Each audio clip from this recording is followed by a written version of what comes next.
Kabanata 571. Pagkaalis nila, sinundan sila ng dalawang minivan.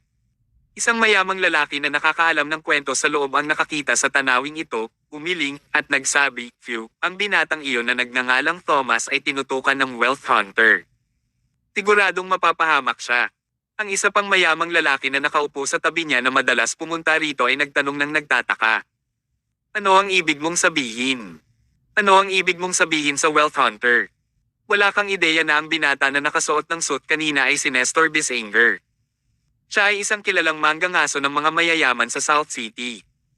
Sa pangkalahatan, siya ay naruroon para sa bawat auction, ngunit ang kanyang target ay hindi ang mga item sa auction, ito ay ang mga mayayamang lalaki." "Anong ibig mong sabihin?" "Ibig sabihin, pinupuntirya niya iyong mga mayayamang lalaki na maraming pera na walang alam. Matapos umalis ang target sa lugar ng impluensya ng water cloud, sisimulan niyang pagnakawan ang kanilang pera at mga item sa auction, o papatayin pa nga sila. Ang kanyang mga pamamaraan ay lubhang malupit." "May ganoon ba? Bakit naman ako magsisinungaling sayo? Sa South City, mayroon siyang kilalang reputasyon. Si Thomas ay bukas palad na nagbibid sa auction at may kasama siyang isang babae at isang matandang lalaki.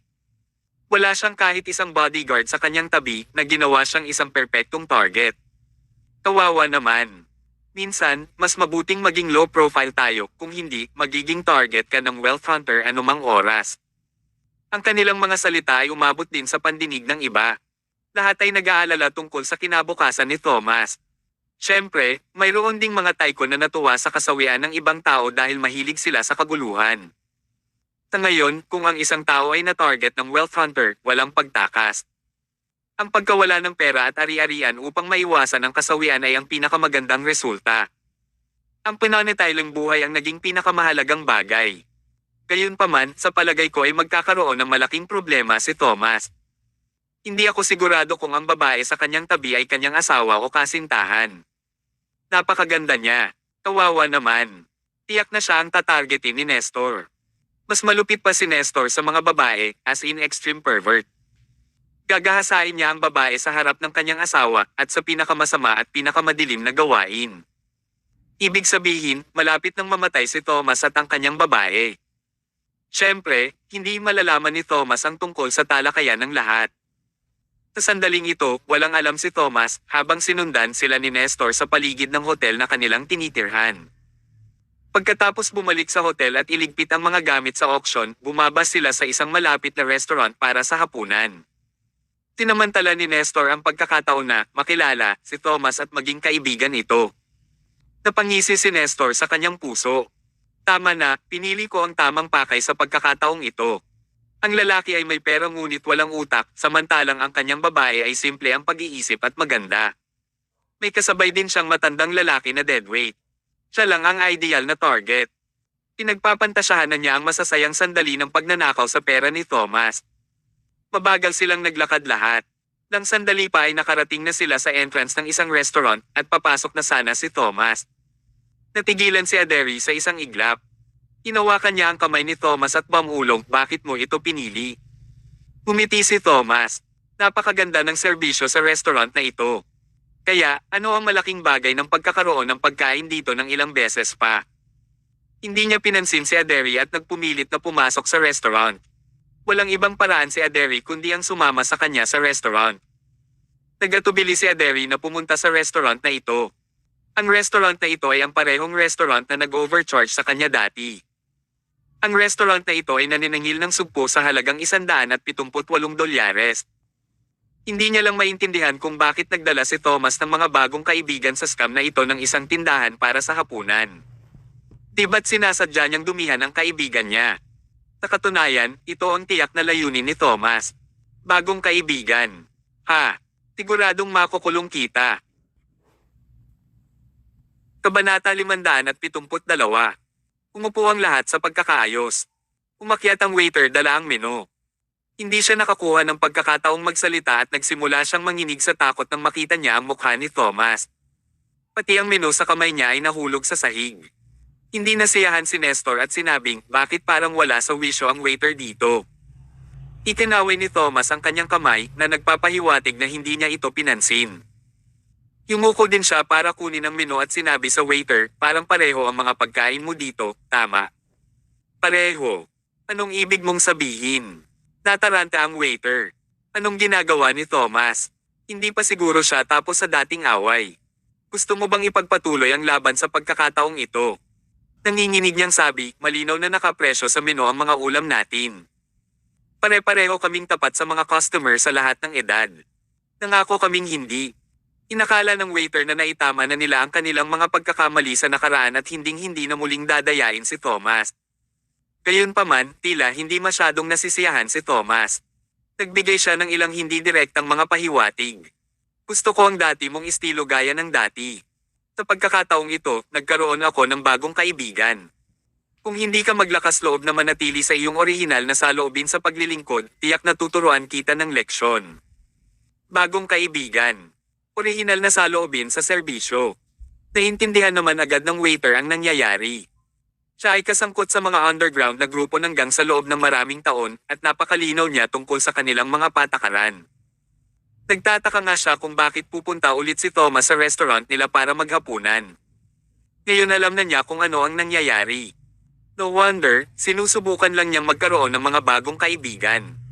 Matapos malaman kung ano ang nangyayari, naalis ang mga pagdududa ng waiter at hindi na siya natakot. Mahinahon niyang sinabi, Sir, makatitiyak ka na ang serbisyo ng aming restaurant ay magiging gaya ng dati at hinding-hindi magbabago. Ginagarantiya namin na masisiyahan ka dito. Well, ang sarap pakinggan. Pinuksan ni Thomas ang menu at sinabing, ano ang dapat kong kainin? Ngumiti si Nestor, tinapik ang kanyang dibdib at sinabing, Mr. Thomas, umorder ka lang ng kahit anong gusto mo. Ito dapat ang aking treat. Angkop kaya iyon. Anong hindi nararapat dito? Lokal ako dito at dapat ako ang mag-host sa iyo. Isang karangalan na makilala ang isang maimpluwensyang tao tulad ni Mr. Thomas.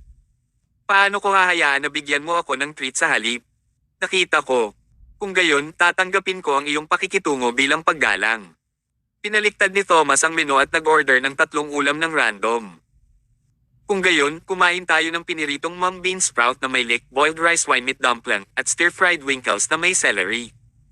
Kumunat ang noo ni Nestor. Siya ay malinaw na isang mayamang tao na may net na halaga ng ilang bilyon, ngunit siya ay kumakain ng kakaunti lamang.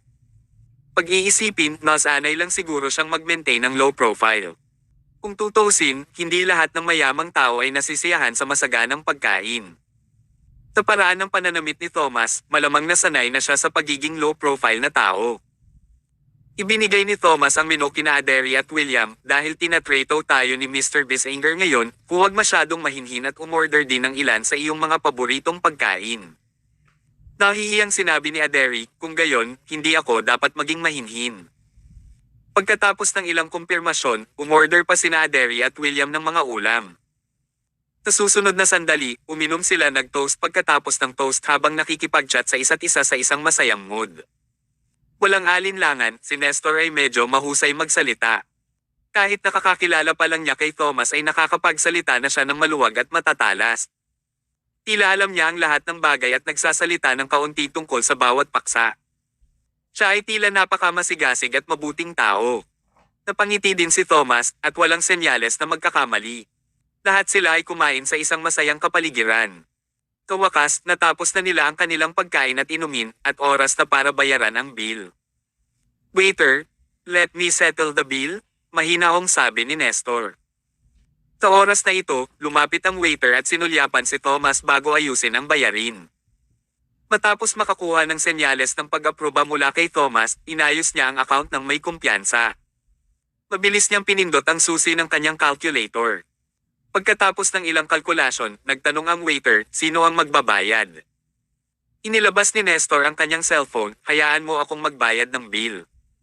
Tumango ang waiter. In a very respectful tone, he said something that made Nestor's jaw drop, ang total bill for this meal is $2,330,000. Magbabayad ka ba gamit ang credit card o cash? Kabanata 573. Biglang tumahimik ang eksena. Nanlamig ang mga kamay ni Nestor. Sa sobrang pagsisikap, ibinaling niya ang kanyang ulo upang tingnan ang waiter na may ekspresyon ng hindi makapaniwala. Ano ang halaga ng 2,330,000 dolyar? Ano ba ang kinain ko? Kung gayon, ang iyong mga leeks ba ay gawa sa ginto o ang iyong mga sitaw ay nababalutan ng mga diamante? Kahit ang ginto at diamante ay hindi ganoon kamahal. Tinisikap mo bang pukana akong mahulog sa iyong bitag? Sa opinyon ni Nestor, ang pagkain na ito ay hindi maaaring lumampas sa 200 dolyar. Ang pinakamahal na ulam ay ang ginisang itik na nagkakahalaga ng 36 dolyar. Ang piniritong mung bean sprout na may leek ay nagkakahalaga lamang ng 18 dolyar, ang piniritong winkle na may 15 ay nagkakahalaga lamang ng 22 dolyar. Ang kabuuang presyo ng lahat ng mga pagkaing idinagdag ay hindi hihigit sa 200 dolyar. Dahil dito, hiniling siya ng waiter na magbayad ng 2,330,000 dolyar. Ipinagdiriwang ba natin ang April Fool's Day ng mas maaga sa taong ito? Anong klaseng international joke ito? Nagsalubong ang kilay ni Aderi. Ang waiter ba na ito ay hindi nagdurusa sa isang masamang alaala? Nabugbog na sa huling pagkakataon, bakit pa rin siya nanlaloko ng mga tao gaya ng dati? At sa pagkakataong ito ay tumawid na siya ng linya. Nang magsasalita na sana siya ng ilang salita, may sinabi si Thomas ng maaga. Isa pa, mas lalo siyang nalilito sa mga salita ni Thomas. Umiti siya at sinabi kay Nestor, Mr. Bissinger, huwag kang magtaka, ang restaurant na ito ay tumatakbo sa sarili nitong paraan. Ano ang ibig mong sabihin sa sarili nitong paraan? Sabi ni Nestor na may pagtataka, Mr. Thomas, huwag kang magbiro sa akin. Paano ang isang pagkain ay nagkakahalaga ng higit sa 2,000,000 dolyar? Nagkibit-balikat si Thomas, ikinaway ang kanyang kamay at sinabing, tingnan natin ang kanilang menu, tulad nitong kanin na nagkakahalaga ng 5 dolyar bawat serving. Tumango si Nestor, so what? Kumain kaming 4 ng 4 na servings ng kanin na nagkakahalaga lang ng 20 dolyar sa kabuuan. Umiti ang waiter. Umubo siya, sir, mali ang pagkalkula mo. Saan ako nagkamali? Kumain ka ng 4 na mangkok ng kanin, hindi 4 na servings ng kanin. Natigilan si Nestor, may pagkakaiba ba ito? The waiter said solemnly, syempre may pagkakaiba. Para sa ating kanin, ang isang butil ng bigas ay binibilang bilang isang serving. Kayong lahat ay kumain ng 4 na mangkok. Alam mo ba kung ilang butil ng bigas ang nasa mga mangkok? Muntik nang mahimatay si Nestor. Ang isang butil ng bigas ay binibilang bilang isang serving. Ito ba ay itinuturing na bigas sa lahat? Ang mga ito ay simpleng mga gintong particle. Nagpatuloy ang waiter sa pagsasabing, para sa piniritong munggong sibol na may leek, ang isang piraso ay binibilang bilang isang serving. Para sa mga piniritong winkle na may 15, ang isang piraso ay binibilang bilang isang serving. Ang bawat piraso ng pinakuloang rice wine meat dumpling ay binibilang bilang isang serving. Ang pinakamahal na ulam, ang ginisang poto, ay gumagamit ng pinakamahalagang dekalidad na table salt sa buong mundo. Ang bawat butil ng asin ay binibilang bilang isang serving at ang bawat butil ay nagkakahalaga ng 36 na dolyar. Kaya, ayon sa aking mga detalyadong kalkulasyon, ang kabuoang bayarin ay 2,330,000 dolyar na pagkatapos pa rin ng malaking bawas na presyo. Paano na? Sa palagay mo ba ay tinatrato ng aming shop ang mga customer ng makatao at bukas palad? Ito ay itinuturing na mapagbigay. Ano ba? Muntik nang mapatalon si Nestor at sinimulan ng bugbugin ang mga tao. Hindi na ako makakahanap ng isa pang restaurant sa mundo na naniningil ng mga ganitong customer. Hindi ito nanlaloko ng mga tao para sa pera. Dapat itong ituring na pagnanakaw. Naikuyom ni Nestor ang kanyang kamao at ngayon ay nakatambay ang kanyang mga kasama sa hindi kalayuan. Hanggat nagbigay siya ng utos, maaari silang lumapit at magnakaw sa restaurant anumang oras. Ngunit hindi niya magawa iyon. Kung siya ay nagbigay ng kanyang utos at ang kanyang mga tauhan ay dumating ng maaga, ito ay alerto kay Thomas, at hindi siya maaaring magnakaw ng anuman mula kay Thomas. Kaya naman dapat niyang pigilan ang sarili niyang gawin iyon.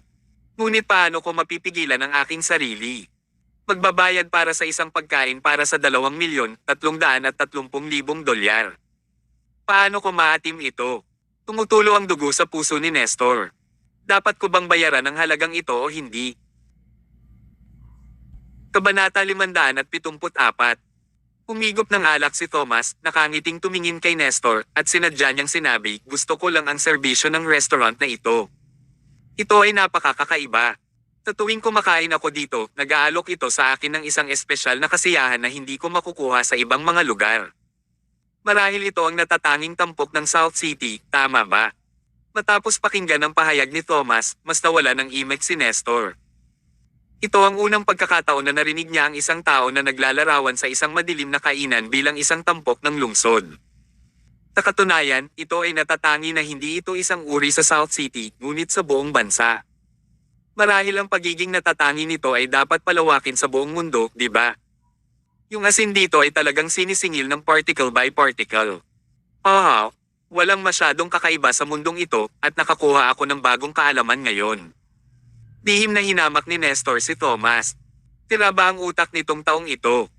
O baka ito ang paraan ng pag-aaksaya ng mga mayayaman sa kanilang pera? Sa oras na ito, tinanong ni Thomas, Mr. Bissinger, mukhang nasa mahirap na sitwasyon ka, o kung hindi, hayaan mo akong magbayad ng bayarin para sa pagkain na ito. Hindi ko hahayaang mangyari ito. Siyempre hindi. Kung hihilingin kay Thomas na bayaran ng bill, hindi siya maaaring maging kaibigan ni Thomas at ang kanyang relasyon kay Thomas ay magwawakas. Paano siya makakahanap ng isa pang pagkakataon para mapalapit sa kanya? Upang patuloy na pagtibayin ang friendly na relasyon sa pagitan nila ni Thomas, walang ibang paraan kundi ipagpatuloy ang bluffing. Mariin niyang tinitigan ang waiter at walang gana niyang kinuha ang kanyang bank card. Ay swipe mo lang ang card ko. Okay, handa na ako sa serbisyo mo. Mabilis na kinuha ng waiter ang bank card, ini-swipe ito at sinabing, pakilagay ang iyong password. Nanginginig ang kamay ni Nestor para ipasok ang password habang binibigkas niya ang mga pagmumura sa kanyang puso. Gayunpaman, si Thomas ay umiinom pa rin ng alak sa mga oras na ito na parang walang inaalala. Natarante naman si Aderi na nakatingin sa tabi niya. According to normality, hindi ba dapat na makisama siya sa iba para magkaroon ng bagong kaibigan? Bakit sinasadya ni Thomas ang kanyang kaibigan kung gayon? Tinusubukan ba siya ni Thomas? Puno ng pagdududa ang puso ni Aderi. Masyado siyang dalisay at mabait hanggang sa hindi niya naramdaman ang nakatagong kasamaan kay Nestor. Walang muwang niyang inisip na si Nestor ay isang mabuti at mapagpatuloy na tao. Matapos bayaran ng bill, ngumiti si Nestor ng peke. Sinabi ni Thomas na may panunuya, hindi mura ang pagkain na ito, Mr. Bissinger. Nasunog mo talaga ang bulsa mo. Kinawian ni Nestor ang kanyang kamay at sinabing, hindi naman ito big deal. Karangalan ko na makilala ang isang taong may katayuan tulad ni Mr. Mayo. Ano ang pagkawala ko sa pagbabayad ng maliit na halagang ito? Kung kailangan ako ni Mr. Mayo sa hinaharap, ipaalam mo lang sa akin at nandyan ako para sa iyo. Kaya kung bayaran ang anumang halaga ng iyong bayarin. Ito ay orihinal na isang magalang na pananalita. Sa katunayan, ang lahat ay karaniwang magalang sa paraang ito at walang sino man ang talagang nagseryoso. Sa gayong mga salita, sa kahihiyan ng lahat, si Thomas ay sineseryoso ito. Ibinaba niya ang baso ng alak at tumango dahil napaka mapagbigay ni Mr. Bissinger, kung gayon hindi ako magiging mahinhin sa harap mo. May ilan lang akong gustong bilhin. Halika, mamili tayo ngayon. Talaga. Napayuko si Nestor sa bibig at hindi siya makapagsalita. Ngunit si Thomas ay kumikilos ng walang pakialam. Kahit papaano, walang bawian ang kanyang mga sinabi. Walang oras na pagsisihan si Nestor kundi ihanda ang sarili at sundan si Thomas.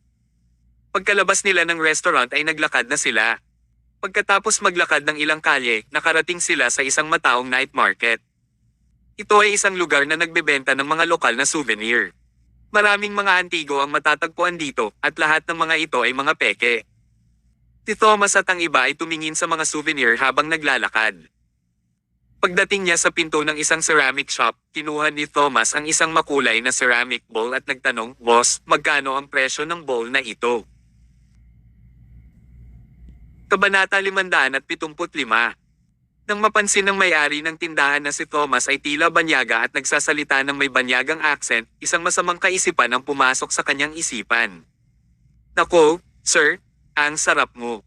Tinitingnan mo ang kayamanan ng aming tindahan."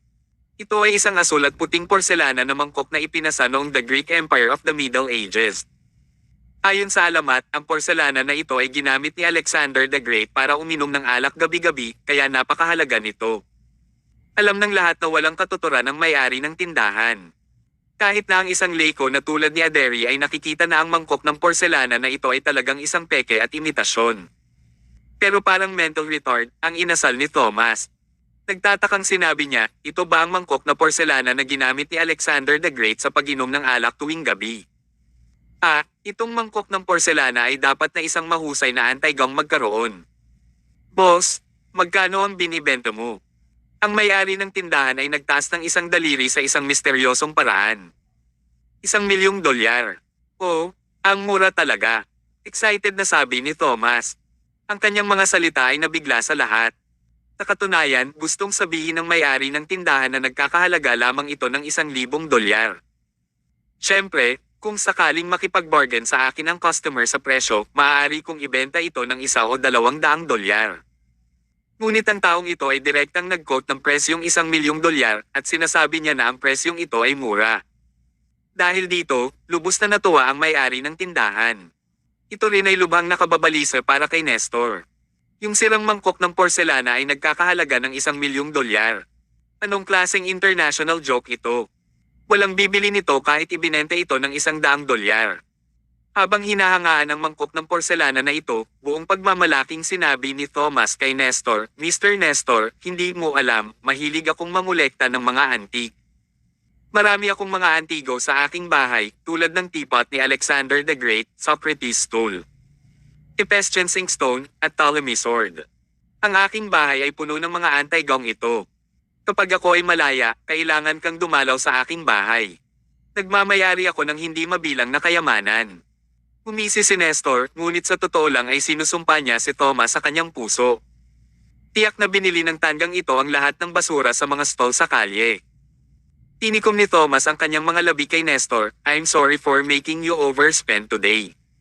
Huwag kang mag-alala. Umaagos ang dugo mula sa puso ni Nestor. Kumastos pa siya ng $1,000,000. Sa oras na ito, napansin ni Aderi na may mali. Di pwedeng maging uto-uto si Thomas. Siguradong sadyang ginagawa niyang dirty si Nestor. Bakit niya sinasadyang marumi ang bagong kaibigan na kakilala niya lang? Di naman ganoon ka-snob si Thomas. Dapat ay mayroon siyang mga dahilan para gawin iyon. Bagamat hindi pa rin niya mahulaan kung ano ang nasa likod ng kanyang intensyon, nanatiling reserved attitude si Aderi sa kanyang bagong kaibigan. Tumigil siya sa pagsali sa kanilang mga pag-uusap habang nananatiling malapit kay Thomas sa lahat ng oras. Oh, tingnan mo, Mr. Bissinger, ang batong iyon ay tila may inscription ni Plato. Tere na at sabay tayong tumingin. Seryoso ka? Gusto ni Aderi na tumanggi, ngunit natatakot siyang masaktan si Thomas at masira ang kanyang pakay. Wala siyang nagawa kundi ituloy ang pagsunod kay Thomas. Sa susunod na kalahating oras, si Thomas ay gumagastos ng labis. Bumili siya ng lahat ng uri ng mahalagang bagay, kabilang ang Plato's stone inscription, Aristotle's couplet, Democritus, summer mat at Augustus, imperial seal. Bukod dito, hindi tama ang binibili niya, kundi ang mga mahal. Ang $1 o $2,000,000 ay isang maliit na halaga ng pera na unang ginastos ni Thomas. Gumagastos siya ng hanggang 10 o 20 milyon kapag bumibili ng iba pang paninda mamaya. Kinailangang tiisin ni Nestor ang sakit ng pagkawala ng lahat ng kanyang pera habang tinutulungan si Thomas na magbayad ng mga bayarin. Lihim niya itong sinusumpa sa kanyang puso. Thomas, isa ka talagang bastard. Kapag nakahanap ako ng pagkakataon, papanakaw ko ang lahat ng iyong mga ari-arian na nagkakahalaga ng higit sa $1,000,000. Ang perang ibinayad ko ngayon ay itinuring na aking maagang pamumuhunan. Tuwang-tuwa si Thomas matapos ang pag-ikot ng buying spree na ito. Gayunpaman, tunay na naduraj ang puso ni Nestor. Sa huli, bago sumapit ang gabi, inihagis ni Thomas sa kalye ang bawat pinamili niya at may sinabing masakit kay Nestor sa harap ng lahat.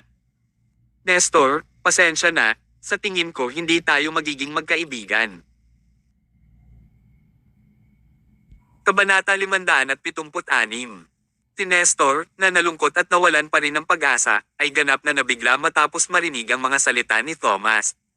Anong ibig niyang sabihin? Pagkatapos kong ubusin ang pera ko para kumain, uminom at bumili ng kung ano-anong bagay, sinasabi mo na hindi tayo bagay na maging magkaibigan. Tinatreto mo ba akong walang alam at tinatawanan na lang? Napanatili pa rin niya ang kanyang magalang na composure, pilit na ngumiti at nagtanong, Mr. Thomas, anong ibig mong sabihin? Prangkang sinabi ni Thomas, "Oh, bagamat isa kang mapagbigay na tao, nalaman kong wala ka talagang talento sa sining. Hindi ka nagpahayag ng alinman sa iyong mga opinyon sa sining sa loob ng buong gabi na iyon. Sorry, hindi ako makikipagkaibigan sa mga taong hindi artistic. Tapusin na lang natin ang ating pagkakaibigan sa ngayon. Mula ngayon, please wag mo na akong sundan, bye." Ano? Nakakita ako ng mga weird na lalaki, ngunit hindi pa talaga ako nakakakita ng isang kakaibang lalaki na tulad niya. Pagkatapos gumastos ng 10 milyon, hindi niya ako pinasalamatan. Tapos, sinabihan niya pa ako na hindi pa ako artistic para sa kanya. Hindi na talaga ito ang susi sa problema. Pinagastos ko ang lahat ng pera dahil may aim ako para sa bilyon-bilyong net worth ni Thomas. Ang perang ginastos ko ay isang maagang investment lamang at babawiin ko silang lahat after. Kapag sinabi mong tinatapos mo ang ating pagkakaibigan, nangangahulugan ito na pinuputol mo ng buo ang mga ruta ng plano ko. Kung si Thomas ay lumayo lang dito at umalis sa South City, saan ko siya hahanapin? Hindi ko ba maaaring ginastos ang aking 10 milyon sa walang kabuluhan? Kung magiging totoo lang ako, naging wealth hunter ako sa South City ng ilang taon na. Hindi pa ako nakatagpo ng ganoong nakakainis na karanasan sa buong buhay ko. Matapos iikot ang ulo at pag-isipang mabuti, biglang napagtanto ni Nestor na siya ay niloko. Si Thomas ba ay pinaglalaroan lang ako mula sa simula sa pamamagitan ng sadyang paggastos ng lahat ng aking pera? Actually, ayaw niya ba talagang makipagkaibigan sa akin? Habang pinag-iisipan niya iyon, mas nararamdaman niyang may mali. Teka, may hindi tama. Napaatras si Nestor ng 2 hakbang at itinuro si Thomas na set up mo ba ako? Ipinakita ni Thomas ang kanyang tunay na kulay. Inalis niya ang ngiti sa kanyang mukha at mahinahon niyang sinabi, "Nakikita ko ngayon na kailangan mo talagang i-recharge ang iyong IQ. Nakakahiya." Inagis ni Nestor ang mga mayayaman sa loob ng maraming taon, ngunit ito ang unang pagkakataon na hinabol siya ng iba. Nang malaman niyang hindi natuloy ang una niyang plano, nag-aapoy siya sa galit. Nanigas ang kanyang mga kamao at marahas na sinabi, "Thomas, dinaya mo ba talaga ako? Alam mo ba kung sino ako?" "Oh, sino ka?" Sabihin ko sa iyo kung sino ako." Pinalakpak ni Nestor ang kanyang mga kamay. Dahil ang magkabilang panig ay naging laban sa isa't isa, hindi na kailangang magpatuloy sa pagpapanggap. Ang kanyang mga alipors ay lumabas mula sa magkabilang dulo ng kalye, at lahat ay may hawak na baseball bat. Lahat sila ay mabangis tignan at malisyoso. Noong una, gusto ni Nestor na maghintay ng tamang pagkakataon para umatake. Hindi niya inaasahan na malalaman ni Thomas ang kanyang motibo, kaya walang ibang paraan kundi ang kumilos ngayon. "Sabihin mo sa kanya kung sino talaga ako." Sabay-sabay na sumigaw ang mga aliping iyon, Wealth Hunter, Nestor Bisanger, Master Bisanger. Ilang beses silang sumigaw, at nagbigay sila ng isang nakakatakot na aura. Hindi lamang ang mga tao sa kalye ay natakot, ngunit inaabangan din nila ang panunood ng palabas. Ang mga taong ito sa South City ay nasiyahan sa panunood ng away sa kalye. Lalo na paggabi, hindi na mabilang ang mga eksena ng mga ganitong away. Sa makatuwid, nasiyahan sila sa ganitong kapaligiran. Lahat sila ay umaasam na makita ang eksena ni Thomas at ang iba pa na binugbog sa lupa.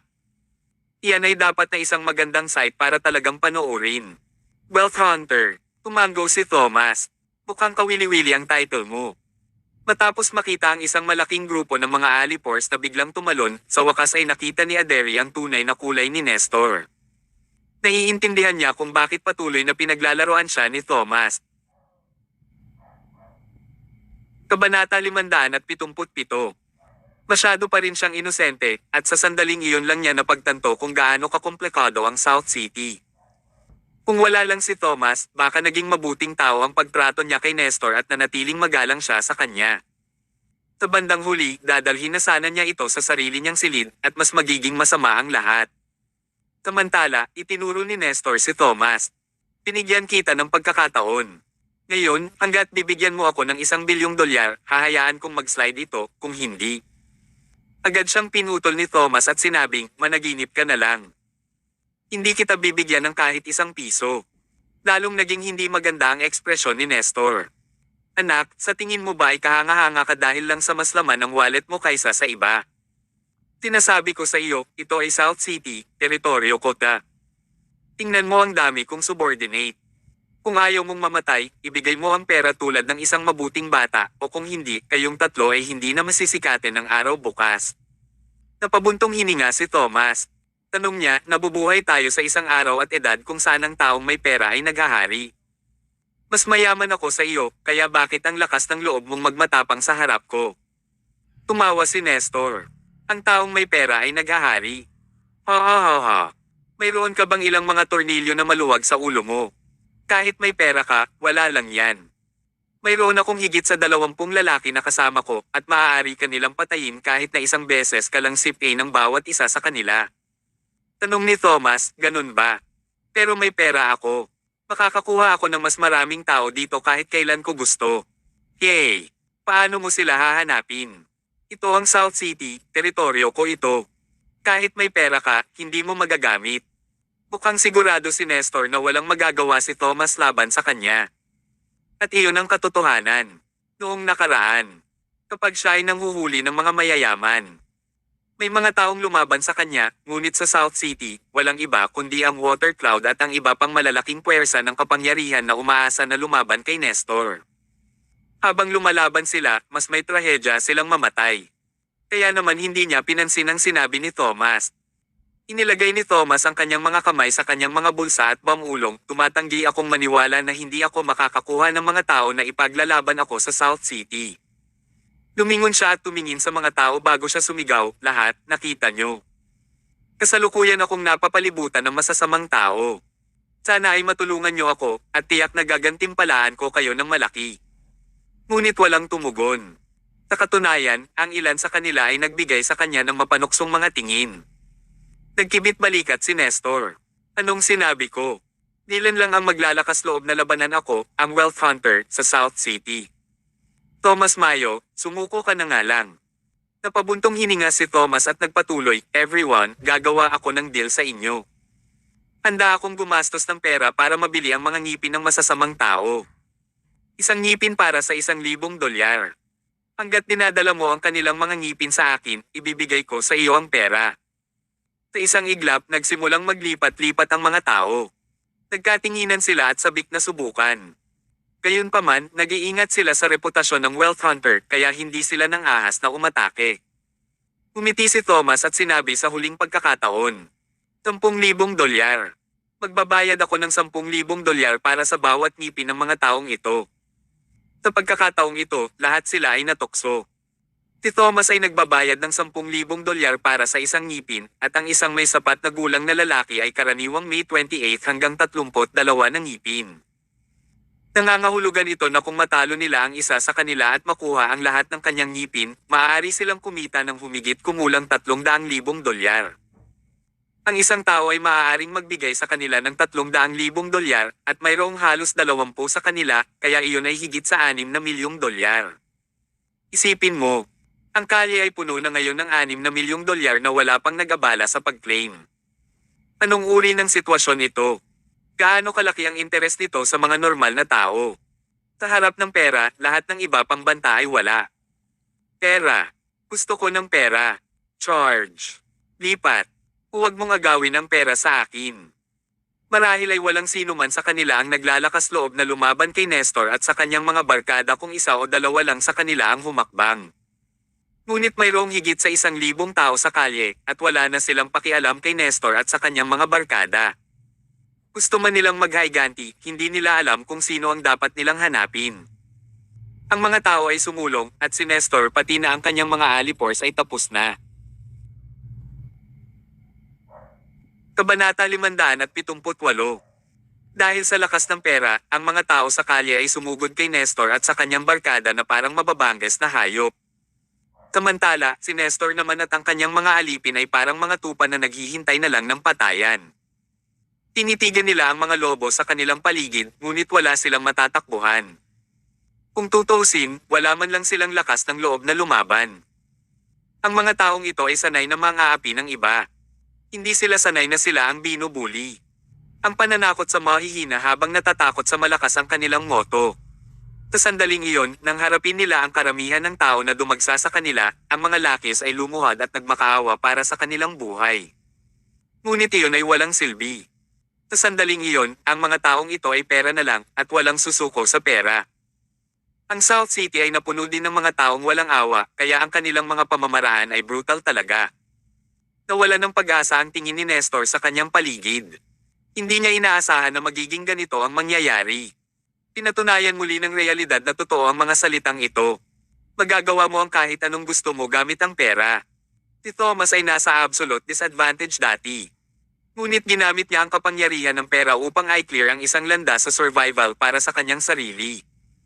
At ito ay naging dahilan para maunawaan ni Nestor kung gaano kakilakilabot ang kapangyarihan ng pera. Halika, maghanap tayo ng lugar at manood ng palabas. Pinrotektahan ni Thomas sina Aderi at William habang sila ay umatras at pumasok sa isang kafe. Pagkatapos, tahimik nilang pinagmamasdan si Nestor at ang iba pa habang binubugbog. Pero ang crowd ay masyado nang mabait kung bugbugin lang nila. Ang ilan sa mga lakis ay nakaipit ang mga paa at nakabuka ang kanilang mga bibig. Tapos, may gumamit ng pliers para isa-isang bunutin ang ngipin. Ang eksena ay sobrang madyugo na. Ito ay hindi na isang sibilisadong lipunan. Isa itong buhay na impyerno. Ramdam ni Aderi ang sakit sa puso niya. Ito ang unang pagkakataon na napagtanto niya kung gaano kabaliw ang mga tao. Tao nga ba ang mga ito? Mga halimaw sila. Dahil sa pangako ng pera na nagtutulak sa kanila pasulong, nawala ang kanilang pagkatao at naging mga halimaw na kumikilala lamang ng pera. Tumalikod na si Aderi at hindi na nakatiis na panoorin ito. Palagi siyang inosente at mabait at talagang hindi niya matiis na panoorin ang ganitong mga bagay. Sa katunayan, nagsisimula siyang magduda sa kanyang career bilang isang doktor. Nag-aral siyang mabuti ng medisina para iligtas ang mga tao at para lang mailigtas ang mga halimaw na ito na pera lang ang iniisip. Kung gayon, kailangan pa ba niyang ipagpatuloy ang pag-aaral ng medisina? Nababasa ni Thomas ang kanyang inisip at mahina niyang itinanong, "And daming dugo, di ba?" Noong kami ay nasa West Coast, halos araw-araw kaming namumuhay ng ganito at kailangan naming salakayin ang mga posisyon ng kaaway upang personal na harapin talaga ang kalaban. Hindi namin napanood ang lahat mula sa malayo tulad ng ginagawa natin ngayon. Tanong ni Aderi, ginawa rin ba ng kapatid ko ang ganitong mga bagay? Siya ay isang doktor. Kahit na hindi niya kailangang sugurin ang mga posisyon ng kaaway, pinapanood niya ang bawat labanan. Kahit na, hindi ito naging hadlang sa kanyang pagliligtas ng mga tao. Hindi lang siya napigilan nito, kundi nag-udyok din sa kanya na magsumikap sa pag-aaral ng medisina. Bakit? Worth it ba na iligtas ang mga taong tulad nito? Madali ang pag-save ng mga tao, ngunit ang pag-save ng mga puso ay mahirap. Una, alamin kung paano iligtas ang mga tao bago pag-usapan kung paano iligtas ang mga puso. Kung ang lahat ng tao ay mamatay, paano mo masasabi ang tungkol sa pagliligtas sa mga puso? Ang pinakamalaking hiling ng iyong kapatid ay mabuhay siya para makita ang balang araw na wala ng digmaan sa mundo. Yan din ang wish ko. Ngunit ang pag-asa ay mga bagay ng kagandahan at ang katotohanan ay malupit. Pwedeng mawala ang digmaan, ngunit ang digmaan sa pagitan ng mga tao ay hindi kailanman mawawala. Hanggat may iba't ibang interes, magkakaroon ng labanan, at hanggat may labanan, mayroong digmaan. Pinanood ni Aderi ang mga tao na nag-aaway at muli siyang nalubog sa disappointment. Hindi niya alam kung kaya niya maging katulad ng kanyang kapatid at magligtas ng mga tao habang siya ay puno ng pag-asa. Noon lang niya naintindihan kung gaano kabigat ang pressure na kinakaharap ng kapatid niya. Walang tigil ang hiyawan, panaghoy, at tunog ng pambubugbog. Hindi nagtagal ay natalo si Nestor at ang kanyang mga alipors. Lahat sila ay bamuka na ang mga bibig at ang kanilang mga ngipin ay ganap na nabunot. Hanggang nang higit sa 20 tao ay nakahiga sa mga lusek ng dugo at ang kanilang dugo ay kumalat na lang sa lapag. Kabanata 579. Ito ay hindi lamang ang kanilang mga bibig. Maraming mga kamay, paa, mata, at ilong ng mga tao ang nasira sa labanan. Ang pinakamalala ay si Nestor Bissinger. Bilang pinuno, siya ang higit na nakakuha ng atensyon ng mga tao, ngunit siya rin ang may pinakamalalang dinanas.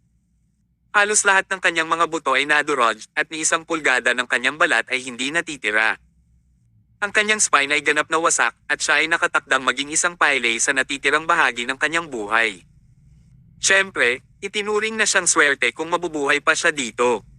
Mayroong higit sa 1,000 tao dito, at kung hindi siya mamatay kahit na ang mga tao ay tumuntong sa kanya, maaari na niyang simulan ang pagbilang ng kanyang mga lucky stars. Ito ang kapangyarihan ng pera. Ang mga taong nangagaw ng ngipin ay sumulong upang kunin ang kanilang pera kay Thomas. Hindi na binawi ni Thomas ang kanyang sinabi. Base sa ipinangako niya kanina, binigyan niya sila ng $10,000 para sa isang ngipin at ibinigay niya ang buong $6 na milyong. Para kay Thomas, walang halaga na lang ang $6 na milyong na iyon.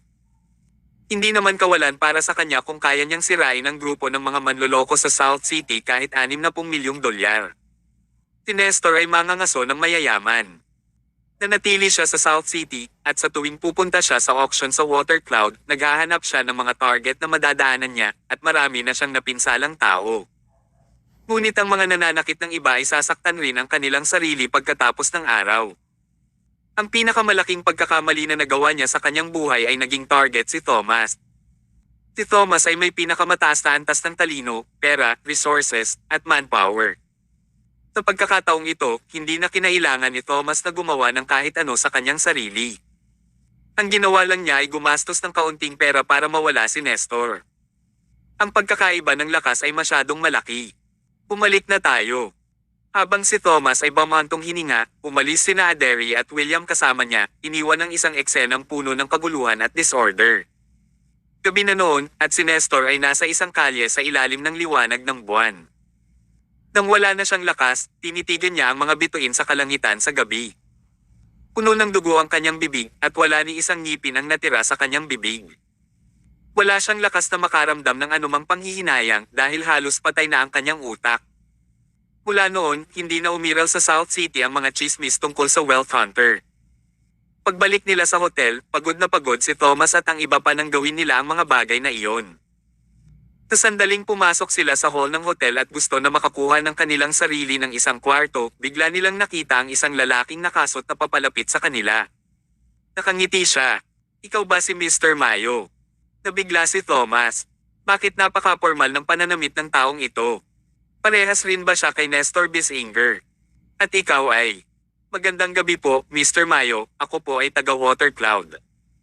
Iniling sa akin ng aking master na padalhan ka ng invitation card. Umaasa siya na makakasali ka sa ball na i-host niya on time bukas ng gabi." Habang nagsasalita siya, iniabot niya kay Thomas ang invitation card. Ang partikular na oras at address ay nakasulat lahat sa invitation card. Ang master ng Water Cloud. Ball. Mukhang kawili-wili ito, at gusto rin ni Thomas na iligtas si Vanny, kaya kailangan niyang mag-isip ng paraan para makalapit sa Water Cloud. Ang ball ay parang isang magandang pagkakataon para sa kanya na gawin ito. Kinuha niya ang invitation card at casual na nagtanong, "Bakit niya ako inimbitahan? Parang hindi ko naman kilala ang amo mo." Umiti ang lalaki.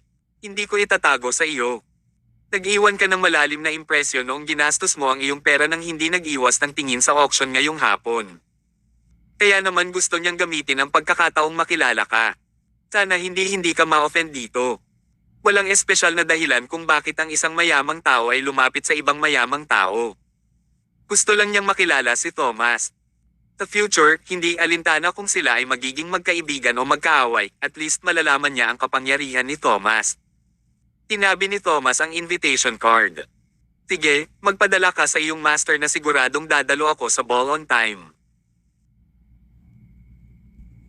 Kabanata 580. Matapos matanggap ang invitation card, nakuha nina Thomas, Aderi, at William ang kanilang sarili ng 2 pang kwarto na nakaposisyon sa tabi ng kwarto na original nilang nakuha. Pagkatapos, umakyat silang 3 gamit ang elevator. Sa proseso, biglang may napagtanto si William. Nagtataka niyang tanong, "Teka, iisang kwarto lang kayong 2 kagabi?" Sabay na namula ang mukha nina Thomas at Aderi. Nangangatol na sagot ni Aderi, "Hindi ko kayang mag-isa nung gabing yun, since kararating ko lang sa isang hindi pamilyar na lungsod. Kaya naman hiniling ko kay Thomas na samahan ako." "Oh, I see." Wala nang sinabi si William. Tapos, may tinanong siya na halos mabaliw si Aderi. "Nagsagawa ba kayong 2 ng mga safety measures?" Anong pinagsasabi niya? Natagpuan ni Thomas ang kanyang sarili na hindi makapagsalita. Parang naging malalim ang hindi pagkakaunawaan. Napahiya si Aderi kaya gusto niyang gumapang na lang sa isang butas. Ngumisi siya at sinabing, "Dad, ano ba ang sinasabi mo?" Sabi ni William, "Pareho kayong matatanda, kaya kailangan mong maging responsable sa sarili mong mga aksyon. Hindi ko ito masyadong pakikialamanan. Ngunit dapat kang gumawa ng wastong mga safety measures at panatilihin itong lihim. Lalo na ikaw, Thomas. Ikaw ay isang lalaking may asawa na. Ito ay hindi bilang kung hindi ka maaaring mag-cheat sa labas. Pagkatapos ng lahat, ikaw ay isang lalaki, ito ay normal.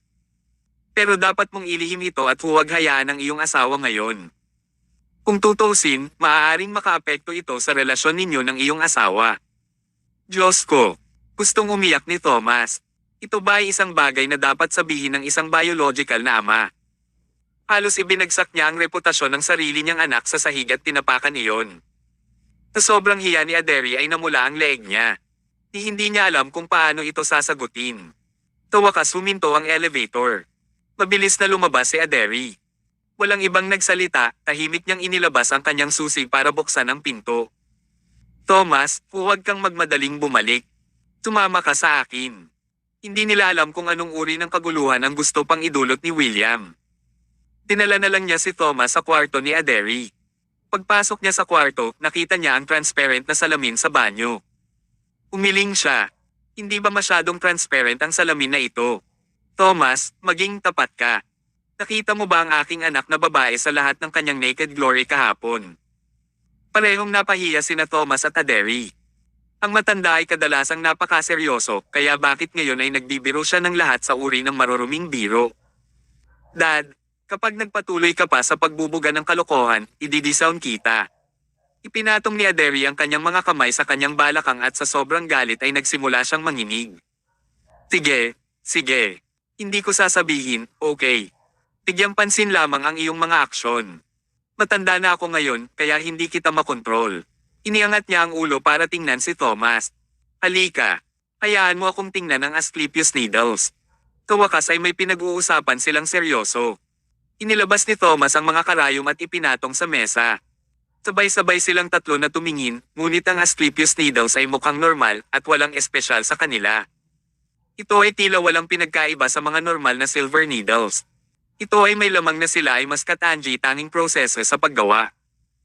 Ngunit sa current technologies, hanggat handa ang isang tao, makakagawa sila ng mga silver needle na may pinakamagagandang detalye. Ito ay hindi isang selling point. Kumunat ang noo ni Aderi at sinabing, "Bakit hindi ko masabi kung ano ang espesyal dito? Na-scam ka ba? Bumili ba tayo ng isang set ng peking Asclepius needles tulad ng ginawa ni Merrick sa peking Quintas?" Silang tatlo ay mga medikal na eksperto, ngunit hindi nila masabi kung ano ang espesyal sa mga karayom. Tapos, baka may mali talaga sa kanila. Kinuha ni William ang isang silver needle at pinagmasdan ito ng mahabang panahon, ngunit hindi niya talaga nakikita kung ano ang espesyal tungkol dito. Kinuha rin ni Aderi ang isa, ngunit hindi rin niya makita kung ano ang espesyal dito. Pagkatapos, kinuha ni Thomas ang isa. Bigla siyang nakakita ng isang kislap ng liwanag na sumulpat pasulong mula sa dulo ng silver needle. Nararamdaman din ni Thomas ang isang puwersa sa kanyang katawan na naaakit sa silver needle. Nakakamangha talaga.